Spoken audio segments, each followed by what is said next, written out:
Hello po mga ka-idea. I-share ko lang po sa inyo yung aking ginawang biometric case. Yan po. Naisipan ko siyang gawin kasi gawa nga po doon sa aming lugar gawaan. Wala pong kuryente. Yan po. Kailangan siya madali pong mahugot at ma-charge. Ayan po. Ayan siya. Hindi rin po siya basta-basta malaglag.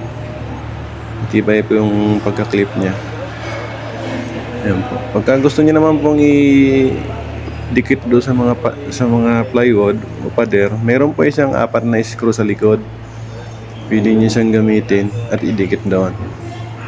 Hindi ko lang po kasi ginawa yun kasi gawa nung gagamit po kasi ako ng screw. Tatanggalin siya tapos i-charge.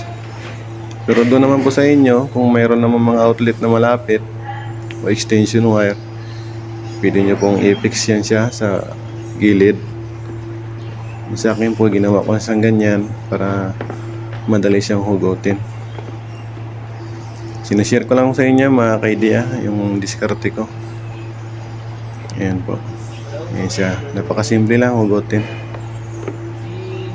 Ayan siya. Ayan lang po mga ka-diskarte, mga ka-idea. At pakipindot na rin po ang aking notification bell at mag-subscribe po kayo at paki-like. Napakalaga po yan. Maraming salamat.